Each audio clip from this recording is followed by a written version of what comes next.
Hi hello ಎಲ್ಲರಿಗೂ ನಮಸ್ಕಾರ. Welcome to my YouTube channel ಕನ್ನಡತಿಯ ಕಥಾಸುಧೆ. ನಾನು ನಿಮ್ಮ ರೂಪ ಕನ್ನಡತೆ. ಕಥೆಗಳು ಇಷ್ಟ ಆದರೆ ಚಾನಲನ್ನು ಸಬ್ಸ್ಕ್ರೈಬ್ ಮಾಡ್ಕೊಳ್ಳಿ. ಹಾಗೆ ಕಥೆಗಳು ಇಷ್ಟ ಆದರೆ ಲೈಕ್ ಮಾಡಿ, ಕಮೆಂಟ್ ಮಾಡಿ, ನಿಮ್ಮ ಸ್ನೇಹಿತರಿಗೂ ಶೇರ್ ಮಾಡಿ. ಹೃದಯವ ಕಾದಿರಿಸು ನನಗಾಗಿ ಭಾಗ 20. ಕಥೆ ಕೇಳಿ ಹಾಗೆ ಹೋಗಬೇಡಿ, ಸಬ್ಸ್ಕ್ರೈಬ್ ಮಾಡಿ, ಕಮೆಂಟ್ ಹಾಕಿ. ರಾಮ್ ಸ್ಥಿತಿ ನೋಡಿ ಕಲ್ಲಂತೆ ನಿಂತಿದ್ದ ಜಾನುವಿನ ಕೈ ಹಿಡಿದು ಎಳೆದುಕೊಂಡು ನಡೆದರು ಮಾಲತಿ. ಏ ಹುಡುಗಿ, ಏನಾಯ್ತು ಅಂತ ನಿಜ ಹೇಳು. ಇಬ್ಬರೂ ಈ ಟೈಮಲ್ಲಿ ಯಾಕೆ ಹೋಗಿದ್ರು ಹೊರಗೆ ಎಂದು ಗಡುಸಾಗಿ ಕೇಳಿದರು ಮಾಲತಿ. ಅಜ್ಜಿ, ಅದು ಅದು ರಾಮ್ ಎಂದು ತಡವರಿಸಿದವರ ನೋಡಿದವರ ಅನುಮಾನ ಬಲವಾಗಿತ್ತು. ನೋಡು, ನಿಮ್ಮಿಬ್ಬರ ಮಧ್ಯ ಏನೇ ನಡೆದಿದ್ರೂ ಹೇಳಿಬಿಡು. ಅವನ ಜೀವ, ನಿನ್ನ ಭವಿಷ್ಯ ಎರಡದರ ಪ್ರಶ್ನೆ ಇದು. ನೀನು ಹೇಳಿದ್ದನ್ನು ನಾನು ಯಾರಿಗೂ ಹೇಳೋದಿಲ್ಲ.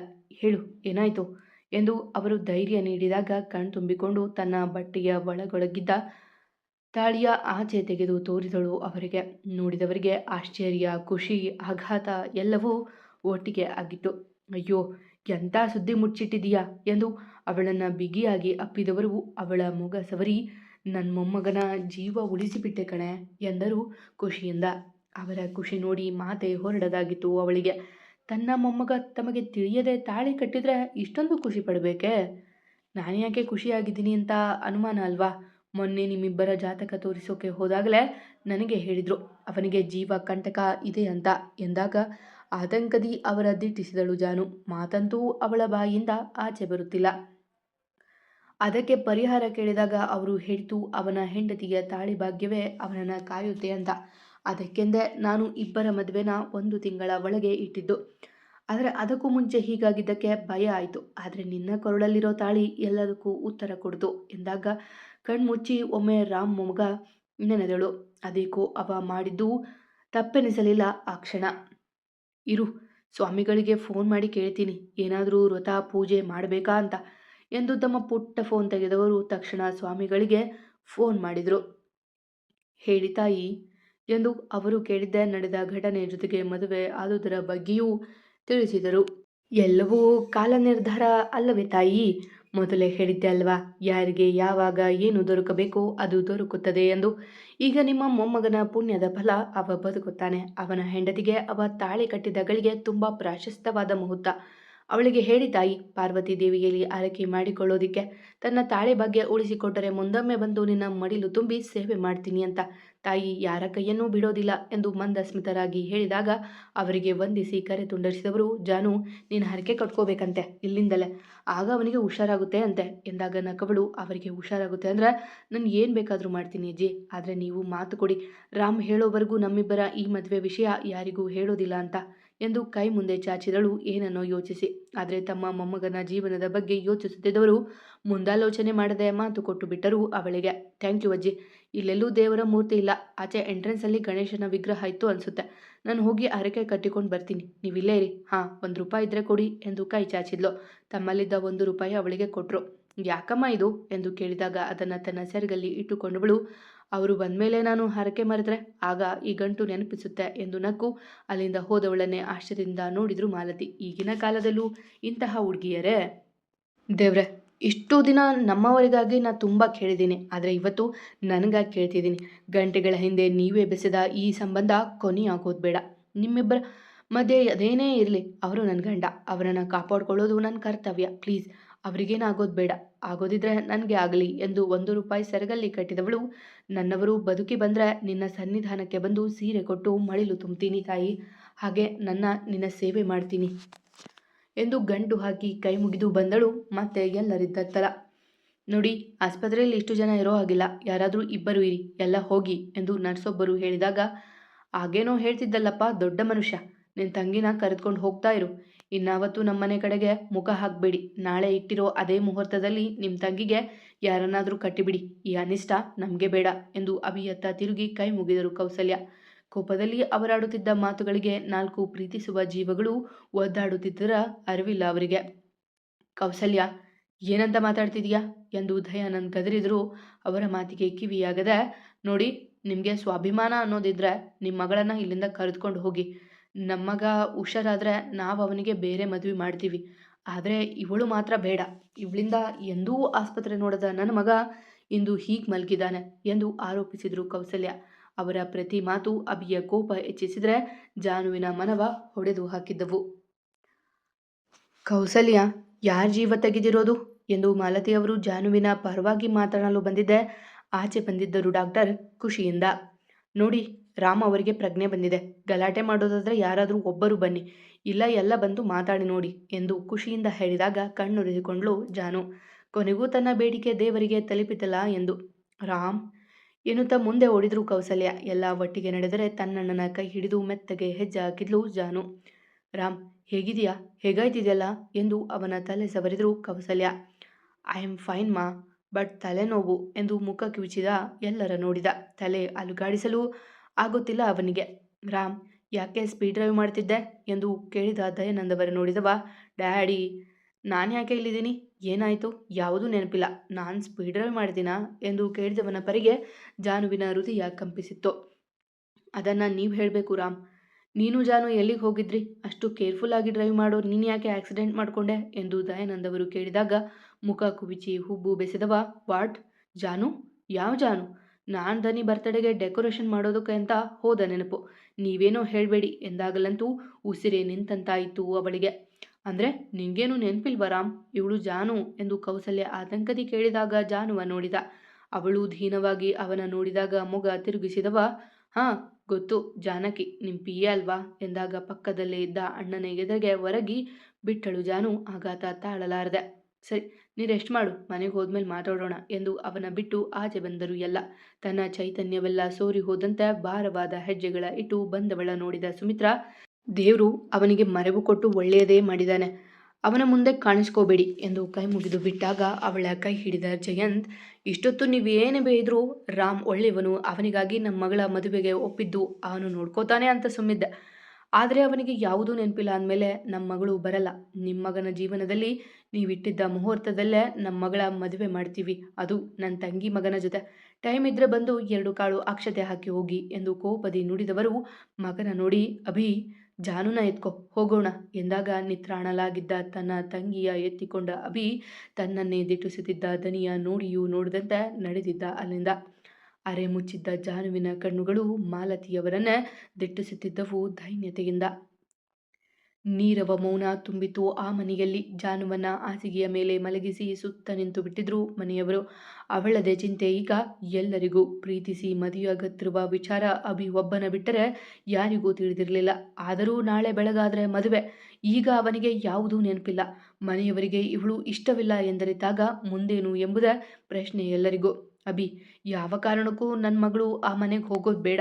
ಅವನಿಗೆ ಮರೆವು ಆಯಿತು ಅನ್ನೋ ಕಾರಣಕ್ಕೆ ಎಷ್ಟೆಲ್ಲ ಮಾತಾಡಿದ್ರು ಅವರು ನಮ್ಮ ಮಗಳನ್ನು ಚೆನ್ನಾಗಿ ನೋಡ್ಕೋತಾರೆ ಅನ್ನೋದಕ್ಕೆ ಯಾವ ಭರವಸೆಯೂ ಇಲ್ಲ. ಅವರೇನಾದರೂ ಮಾಡ್ಕೊಳ್ಳಿ, ನಾಡಿದ್ದು ನಮ್ಮ ಜಾನು ಮದುವೆ ನಾವು ಮಾಡೋಣ ಎಂದರು ಭೂಮಿ ಎಲ್ಲರ ಯೋಚನೆಯಲ್ಲಿ ಮುಳುಗಿದಾಗ. ಆ ಅಭಿ, ಭೂಮಿ ಹೇಳ್ತಿರೋದು ಸರಿಗಿದೆ, ಅವಳು ಅವನನ್ನು ಮದುವೆ ಆಗೋದು ಬೇಡ ಎಂದು ಧ್ವನಿ ಸೇರಿಸಿರು ಕುಸುಮ. ನನ್ನ ಮಗನೇ ಇರಬೇಕಾದ್ರೆ ಯಾಕೆ, ಅವನೂ ಮೊದಲಿಂದಲೂ ಅವಳನ್ನು ಕಟ್ಕೊಳ್ಳೋಕೆ ಕಾಯ್ತಿದ್ದಾನೆ. ನೀವೇ ಅವನನ್ನು ಕಡೆಗಣಿಸಿ ದೊಡ್ಡ ಸಂಬಂಧ ಅಂತ ಹೋಗಿ ಈಗ ಮಸಿ ಬಳಸ್ಕೊಂಡು ಬಂದ್ರಿ ಎಂದು ಆ ಸಮಯ ಬಳಸಿಕೊಂಡು ಕೊಂಕಾಡಿದರು ಕಲ್ಯಾಣಿ. ಆಗಷ್ಟೇ ರಮಣ್ ಸಹ ಬಂದು ನಿಂತಿದ್ದ. ಏನನ್ನೂ ಅರಿಯವದನಂತೆ. ಜಾನು, ಎಚ್ಚರ ಆಯ್ತಾ ಎಂದು ಮೆಲ್ಲಗೆ ಮಿಸುಕಾಡಿದ ತಂಗಿಯ ಎಬ್ಬಿಸಿ ಕೂರಿಸಿ ನೀರು ಕುಡಿಸಿದವ. ಅಣ್ಣ ಎಂದು ಒಮ್ಮೆ ಎಲ್ಲರ ನೋಡಿ ತಲೆ ತಗ್ಗಿಸಿದವಳ ನೋಡಿದ ಅಭಿ, ಜಾನು ಪ್ಲೀಸ್, ಇದೊಂದು ಬಾರಿ ನನ್ನ ಮಾತು ಕೇಳಿಬಿಡಮ್ಮ. ಅವನಿಗೆ ನಿನ್ನ ನೆನಪೇ ಇಲ್ಲ. ಇನ್ನು ಆ ಮನೆಯವರು ಎಷ್ಟು ಕೆಟ್ಟದಾಗಿ ಮಾತಾಡಿದ್ರು ಅಂತ ನಿನಗೆ ಗೊತ್ತು. ಇಷ್ಟಾದ ಮೇಲೂ ಆ ಮನೆಗೆ ನಿನ್ನನ್ನು ಕಳಿಸೋದಕ್ಕೆ ನನಗಿಷ್ಟ ಇಲ್ಲ. ಪರವಾಗಿಲ್ಲ, ರಮಣ್ ತುಂಬ ಕೆಟ್ಟವನೇನಲ್ಲ, ಕೆಟ್ಟವನಾದರೂ ಪರವಾಗಿಲ್ಲ, ಆದರೆ ನಿನ್ನ ತುಂಬ ಪ್ರೀತಿ ಮಾಡ್ತಾನೆ. ಅಥವಾ ನಿನಗೆ ರಮಣ್ ಇಷ್ಟ ಇಲ್ಲ ಅಂದರೆ ಹೇಳು, ನನಗೆ ಯಾರನ್ನಾದರೂ ನೋಡ್ತೀನಿ, ನೀನು ಅರಿಶಿಣ ಹಚ್ಕೋ ಎಂದು ತನ್ನಣ್ಣ ದೀನವಾಗಿ ಕೇಳಿದಾಗ ಏನು ತಾನೇ ಹೇಳಿಯಾಳು. ನಿನ್ನಿಷ್ಟ ಅಣ್ಣ.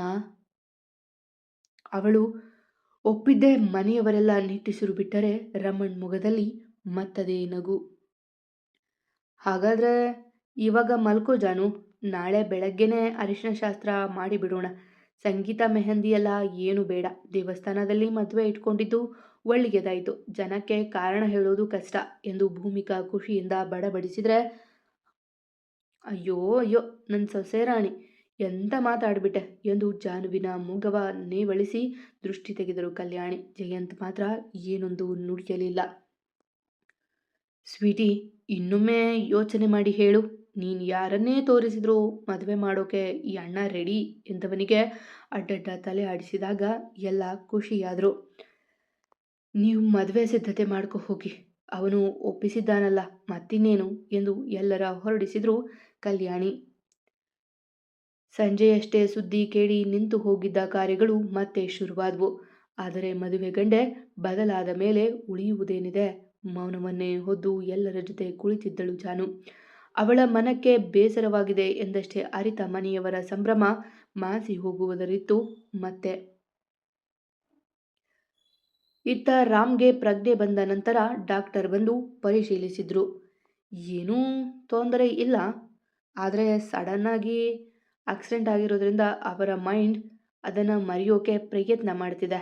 ಹಾಗಾಗಿ ಕೆಲವು ದಿನಗಳ ಅಥವಾ ತಿಂಗಳುಗಳ ನೆನಪು ಮಾಸಿದೆ ಅವರಿಗೆ ಎಂದರು. ಡಾಕ್ಟರ್ ಕೈಯಲ್ಲಿ ಅವನ ಸ್ಕ್ಯಾನಿಂಗ್ ರಿಪೋರ್ಟ್ ಇತ್ತು. ಹಾಗಾದರೆ ಅವನಿಗೆ ನೆನಪೇ ಬರೋದಿಲ್ವಾ ಡಾಕ್ಟರ್ ಎಂದು ಭಯದಿ ಕೇಳಿದ್ದು ಲಕ್ಕಿ ಒಬ್ಬನೇ. ಯಾಕೆಂದರೆ ಅವ ಮನೆಯವರನ್ನಾರೂ ಮರೆತಿಲ್ಲ, ಅದರ ಭಯ ಅವರಿಗಿಲ್ಲ. ಅವನ ನೆನಪಿನ ಪುಟದಲ್ಲಿ ಅಳಿದು ಹೋಗಿರುವುದು ಜಾನು ಒಬ್ಬಳೆ. ಹಾಗೇನಿಲ್ಲ, ಕೆಲವರಿಗೆ ಕ್ಷಣಗಳ ನಂತರ ನೆನಪಾಗುತ್ತೆ, ಇನ್ನು ಕೆಲವರಿಗೆ ದಿನಗಳು ಕಳೆದಂತೆ ಆ ದಿನಗಳು ಎಲ್ಲೋ ನೋಡಿದ್ದೀನಿ ಮತ್ತೆ ಇದನ್ನು ಯಾವಾಗೋ ಮಾಡಿದ್ದೀನಿ ಅಂತ ನೆನಪಾದಾಗ ಎಲ್ಲ ತಿಳಿಯುತ್ತೆ. ಆದರೆ ಅದು ಎಷ್ಟು ದಿನ ಅಂತ ಹೇಳೋಕ್ಕಾಗಲ್ಲ ಎಂದಾಗ ನೋವಾಗಿದ್ದು ಮಾಲತಿ ಧನಿ ಲಕ್ಕಿಗಷ್ಟೆ. ಸರಿ ಡಾಕ್ಟರ್, ನಾವು ಅವನನ್ನು ಡಿಸ್ಚಾರ್ಜ್ ಮಾಡಿಸ್ಕೊಂಡು ಹೋಗಬಹುದೇ ಎಂದರು ದಯಾನಂದ್ ಅವರು. ನೋ, ಅವರ ಮೈ ತುಂಬ ಗಾಯ ಆಗಿದೆ. ಮಿನಿಮಮ್ 1 ದಿನ ನಾವು ಅಬ್ಸರ್ವ್ ಮಾಡಬೇಕು. ಆಮೇಲೆ 1 ತಿಂಗಳು ಅವರು ಓಡಾಡೋಕೆ ಆಗೋದಿಲ್ಲ. ಅವರ ಕಾಲು ತುಂಬ ಫ್ರ್ಯಾಕ್ಚರ್ ಆಗಿದೆ.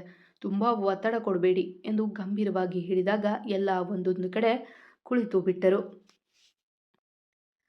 ಅಮ್ಮ, ಅಪ್ಪ, ನೀವೆಲ್ಲ ಹೋಗಿ, ನಾನು ನೋಡ್ಕೋತೀನಿ ಅಗ್ರಜನನ್ನ ಎಂದಲ್ಲಕ್ಕಿ. ಅವನ ತಲೆಯಲ್ಲಿ ಅದಾಗಲೇ ಏನೋ ಓಡುತ್ತಿತ್ತು.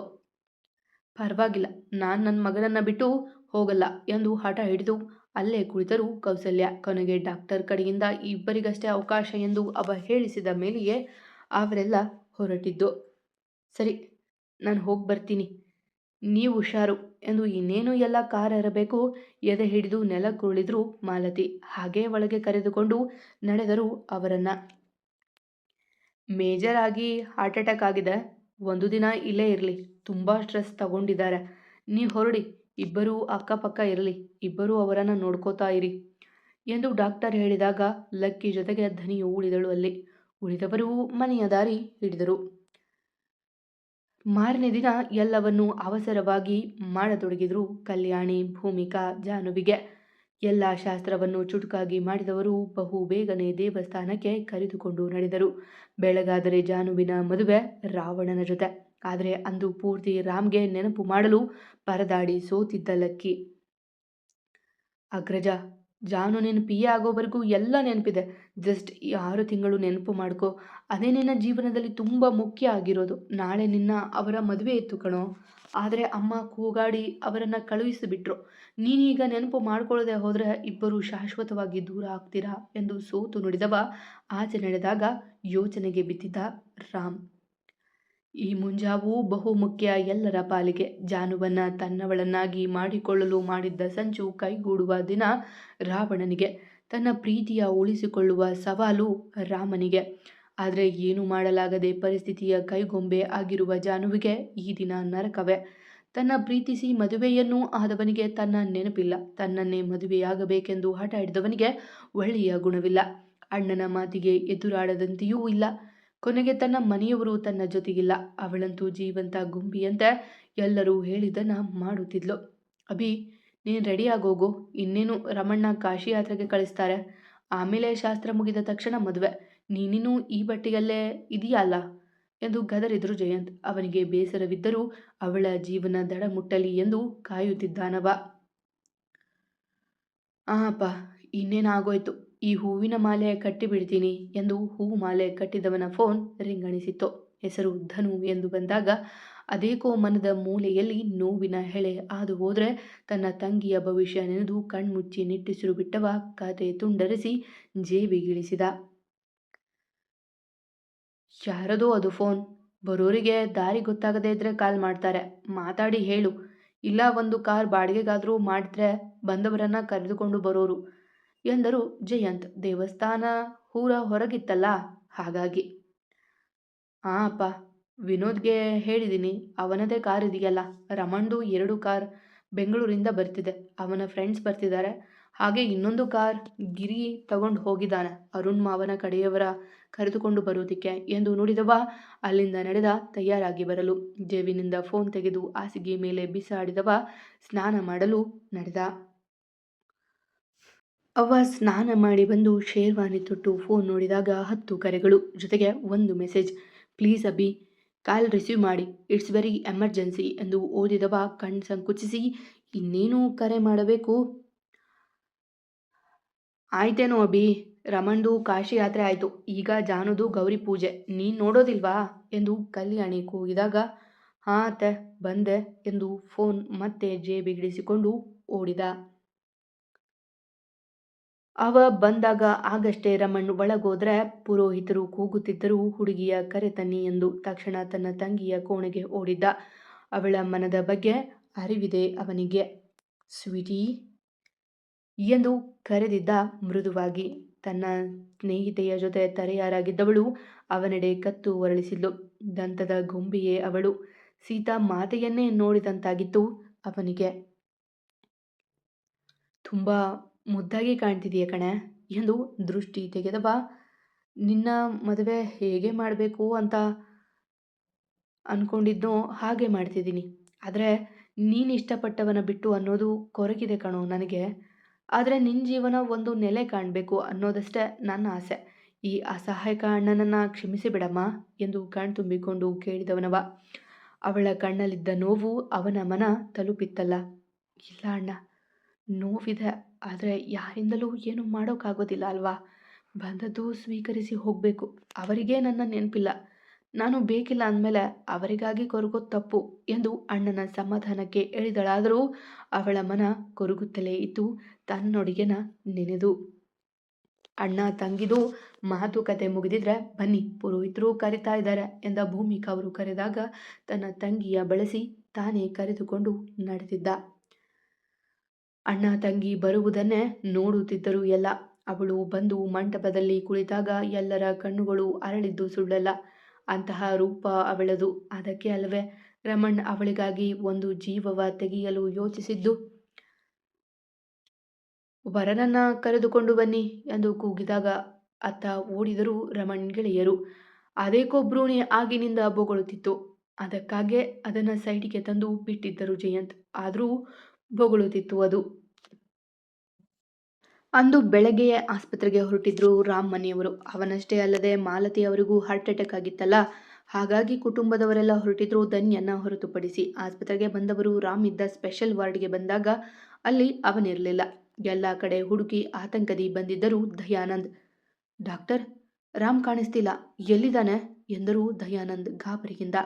ವಾಟ್, ಈಗಷ್ಟೇ ನಾನು ನೋಡಿ ಬಂದಿದ್ದೀನಿ, ಮಲಗಿದ್ರು ಎಂದು ಡಾಕ್ಟರ್ ಹೇಳುವಾಗಲೇ ಅದೇ ಸಮಯಕ್ಕೆ ಓಡಿ ಬಂದ ನರ್ಸ್, ಡಾಕ್ಟರ್ ಮಾಲತಿ ಅವರು ಕಾಣ್ತಿಲ್ಲ ಎಂದಾಗ ರಾಮ್ ಮನೆಯವರಿಗೆ ಆತಂಕವಾಗಿತ್ತು. ತಕ್ಷಣ ಲಕ್ಕಿಗೆ ಕರೆ ಮಾಡಿದ್ರು. ಅವನೇ ಅಲ್ಲವೇ ಇಬ್ಬರನ್ನು ನೋಡಿಕೊಳ್ಳುವುದಾಗಿ ಹೇಳಿ ಅವರ ಕಳುಹಿಸಿದ್ದು. ಆದರೆ ಅವ ಫೋನ್ ತೆಗೆಯಲಿಲ್ಲ. ಎಲ್ಲೋದ್ರು ಇವರು ಎಂದು ತಲೆ ಕೆಡಿಸಿಕೊಂಡವರ ಫೋನಿಗೆ ಫೋಟೋವೊಂದು ಬಂದು ಬಿದ್ದಿತ್ತು. ರಾಮ್ ಜಾನುವಿನ ಪಕ್ಕ ಕುಳಿತಿರುವ ಫೋಟೋವದು. ನೋಡಿದವರ ಕಣ್ಣುಗಳು ಆಶ್ಚರ್ಯದಿಂದ ಅರಳಿದವು. ಹೌದು, ಇತ್ತ ವರನನ್ನ ಕರೆತನ್ನಿ ಎಂದಾಗ ಅಲ್ಲಿ ಬಂದು ಕುಳಿತಿದ್ದು ರಾಮ್. ಸರ್ವಾಂ ಶ್ರಾಮ್. ಎಲ್ಲರೂ ಅವರನ್ನೇ ಆಶ್ಚರ್ಯದಿಂದ ನೋಡುವಾಗ ತನ್ನ ಫೋನಿನಲ್ಲಿ ಫೋಟೋ ತೆಗೆದು ಬಿಟ್ಟಿದ್ದ ಲಕ್ಕಿ ತನ್ನಪ್ಪನಿಗೆ. ಅವನ ಮುಖದಲ್ಲಿ ಸಾರ್ಥಕತೆಯ ನಗುವಿತ್ತು. ರಾಮ್, ನಿಮ್ಗೆ ನೆನಪಾಯ್ತಾ ಎಂದು ಉದ್ವೇಗದಿಂದ ಕೇಳಿದವಳ ನೋಡಿ ಅಡ್ಡಡ್ಡ ತಲೆ ಆಡಿಸಿದವ. ಅಜ್ಜಿ, ಲಕ್ಕಿ, ಪ್ರಿನ್ಸಸ್ ಎಲ್ಲ ಹೇಳಿದ್ರು ಈ ಮದುವೆ ಮತ್ತೆ ನೀನು ಇಬ್ರು ತುಂಬ ಮುಖ್ಯ ಅಂತ. ಅದಕ್ಕೆ ಬಂದು ಬಿಟ್ಟೆ ಎಂದಾಗ ಅವಳ ಖುಷಿ ಮತ್ತೆ ಜರ್ರನೆ ಇಳಿದು ಹೋಗಿತ್ತು. ಇದೇನಿದು, ರಾಮ್ ಬಂದಿದ್ದಾರೆ ಎಂದು ಭೂಮಿಕಾ ಅವರು ಆಶ್ಚರ್ಯದಿಂದ ಕೇಳಿದಾಗ, ರಾಮ್ ಮರೆತಿದ್ದಾರೆ ಅನ್ನೋ ಕಾರಣಕ್ಕೆ ನೀವು ಅವರ ಜೊತೆ ಮದುವೆ ಬೇಡ ಅಂದಿದ್ದು. ಈಗ ಅವರೇ ಬಂದು ಕುಳಿತಿದ್ದಾರೆ. ಸೊ ನೀವು ಏನೂ ಮಾತಾಡೋ ಹಾಗಿಲ್ಲ ಎಂದು ಬಿಟ್ಟ ಅಭಿ. ಅವನಿಗಂತೂ ಹೇಳಲಾಗದಷ್ಟು ಖುಷಿ. ಅದೆಂಗೆ ಆಗುತ್ತೆ? ಬಂದವರೆಲ್ಲ ಕೇಳಿದ್ರೆ ಏನು ಹೇಳೋದು ಎಂದು ಕಲ್ಯಾಣಿಯವರು ಜೋಳಾಗಿ ಕೇಳಿದಾಗ ನಕ್ಕವ, ಎಲ್ಲರಿಗೂ ಇನ್ವಿಟೇಷನ್ ಕೊಟ್ಟಿರೋದು ಅವರ ಮೇಲೆ ಇರೋದು ರಾಮ್ ಜಾನು ಫೋಟೋ. ಯಾರೂ ಏನೂ ಕೇಳೋದಿಲ್ಲ. ನೀವು ಆರಾಮಾಗಿರಿ. ಅಷ್ಟಕ್ಕೂ ನಿಮ್ಮ ಮಗ ಎಲ್ಲಿದ್ದಾನೆ? ಅವನ ಫ್ರೆಂಡ್ಸ್ ಎಲ್ಲಿ ಎಂದಾಗ ತನ್ನ ಮಗನ ಕೋಣೆಗೆ ಓಡಿದರು ಕಲ್ಯಾಣಿ ಅರುಣ್. ಗಟ್ಟಿಮೇಳ ಗಟ್ಟಿಮೇಳ, ಮುಹೂರ್ತ ಮೀರಿ ಹೋಗುತ್ತೆ ಎಂದು ಪುರೋಹಿತರು ಕೂಗಿದ್ದಾಗ ತನ್ನ ಮುಂದಿದ್ದ ತಾಳಿಯ ಕೈಯಲ್ಲಿಡಿದು ತನ್ನವಳ ಕುತ್ತಿಗೆಗೆ 3 ಗಂಟು ಹಾಕಿದ್ದ ರಾಮ್ ಅಂದು ಯಾರಿಗೂ ತಿಳಿಯದಂತೆ ತಾಳಿ ಕಟ್ಟಿದವ ಇಂದು ಎಲ್ಲರ ಮುಂದಿಗೆ ಅವಳನ್ನು ತನ್ನವಳನ್ನಾಗಿ ಮಾಡಿಕೊಂಡಿದ್ದ. ಖುಷಿನಾ ಜಾನಕಿ ಎಂದು ಅವ ಕೇಳಿದಾಗ ಅವನತ್ತ ನೋಡಿದವಳ ಕಣ್ಣು ತುಂಬಿಕೊಂಡು ಅವನಿಗೆ ನೆನಪು ಬಂದಿದ್ರೆ ಖುಷಿಯಾಗಿರುತ್ತಿದ್ಲೇನೋ. ಆದರೆ ಅವ ತನ್ನ ಅಜ್ಜಿಗೆ ಕೊಟ್ಟಿದ್ದ ಮಾತನ್ನ ಉಳಿಸಿಕೊಳ್ಳಲು ತಾಳಿ ಕಟ್ಟಿದ್ನಲ್ಲ. ತುಂಬ ಖುಷಿ ಆಗ್ತಿದೆ. ಆದರೆ ಈ ತಾಳಿಯನ್ನು ಕಟ್ಟುವ ಮೊದಲು ನನ್ನ ಒಪ್ಪಿಗೆ ಕೇಳಿದ್ರೆ ಇನ್ನೂ ಖುಷಿ ಆಗ್ತಿತ್ತು ಎಂದು ಕಂಪನಿ ಜಾರಿಸಿದ್ಲು. ಅದೇಕೋ ಅವನಿಗೆ ಕಸಿವಿಸಿಯಾಗಿತ್ತು. ಅವಳ ಕಣ್ಣೀರು ನೋಡಲಾಗದೆ ಒದ್ದಾಡಿದವ, ನೋಡು ಜಾನಕಿ, ನಾನು ನಿನ್ನನ್ನು ಮದುವೆ ಆಗಬೇಕು ಅಂದ್ಕೊಂಡಿದ್ದು ನಿಜ. ಹೇಗೋ ಒಟ್ಟಾಗಿ ಮದುವೆ ಆಗಿದೆ. ನೀವು ಏನು ಚಿಂತೆ ಮಾಡಬೇಡ. ನಮ್ಮನೇಲಿ ಎಲ್ಲ ಒಳ್ಳೆಯವರೇ. ತುಂಬ ಚೆನ್ನಾಗಿರ್ತೀಯ. ನನಗೆ ನಿನ್ನ ನೆನಪಾಗಿಲ್ಲ ಅಂದರೆ ನೀನು ನೆನಪು ಮಾಡು ಅಷ್ಟೇ. ಇಲ್ಲಾಂದರೆ ನಿನ್ನಿಷ್ಟ ಎಂದವ ತಣ್ಣಗೆ ನುಡಿದಾಗ ಅವನನ್ನೇ ನೋಡಿದ್ಲು ಜಾನು. ಅವನ ಮಾತಿನಲ್ಲಿ ಮೊದಲಿದ್ದ ಅಹಂಕಾರವೇ ಇದ್ದದ್ದು. ಅವಳೊಳಗಿನ ಪ್ರೀತಿಯ ಕುರುಹು ಕಾಣದಿದ್ದಾಗ ಮತ್ತಷ್ಟು ದುಃಖಿಸಿದಳು. ನಂತರ ಸಪ್ತಪದಿ ಅರುಂಧತಿ ನಕ್ಷತ್ರದತ್ತ ಶಾಸ್ತ್ರಗಳು ಮುಗಿದಾಗ ಜಾನುವಿಗೆ ಆಗಲೇ ಸುಸ್ತಾಗುತ್ತಿತ್ತು. ರಾಮ್, ಜಾನು, ಊಟಕ್ಕೆ ನಡೀರಿ, ಟೈಮ್ ಆಗುತ್ತೆ ಎಂದು ಅಭಿ ಮುಂದೆ ಬಂದಾಗ ಸಾಲು ಸಾಲು ಕಾರುಗಳು ಬಂದು ನಿಂತವು ಅಲ್ಲಿ. ಅವೆಲ್ಲ ರಾಮ್ ಮನೆಯವರ ಕಾರೆಂದು ವಿಶೇಷವಾಗಿ ಹೇಳಬೇಕಿಲ್ಲ. ಮತ್ತೆ ಸಿಗುವ. ರಾಮ್ ಜಾನು ಮದುವೆ ಆಗೋಯ್ತು. ಖುಷಿ ಅಲ್ವಾ? ಇದಕ್ಕೆ ಕಾಯ್ತಿದ್ರಿ ಅಲ್ವಾ? ಕತೆ ಇಷ್ಟ ಆಗಿದ್ರೆ ಪ್ಲೀಸ್ ಕಮೆಂಟ್ ಮಾಡಿ ಆಯಿತಾ? ಖುಷಿ ಆಯಿತು ಅಂತನಾದರೂ ಹಾಕಿ. ಜಾಸ್ತಿ ಇಷ್ಟ ಆದರೆ ಸಬ್ಸ್ಕ್ರೈಬ್ ಮಾಡ್ಕೊಳ್ಳಿ. ಎಂದಿನಂತೆ ನಿಮ್ಮ ಪ್ರೀತಿ ಕಮೆಂಟ್ ಪ್ರೋತ್ಸಾಹದ ನಿರೀಕ್ಷೆಯಲ್ಲಿ ನಾನು ನಿಮ್ಮ ರೂಪಕ ನಡತೆ. ಪ್ರೀತಿಯಿಂದ ಕತೆ ಕೇಳೋ ಪ್ರತಿಯೊಬ್ಬರಿಗೂ ನನ್ನ ತುಂಬ ಹೃದಯದ ಧನ್ಯವಾದಗಳು. ಹೀಗೆ ಪ್ರೋತ್ಸಾಹ ಕೊಡ್ತಾ ಇರಿ ಆಯಿತಾ?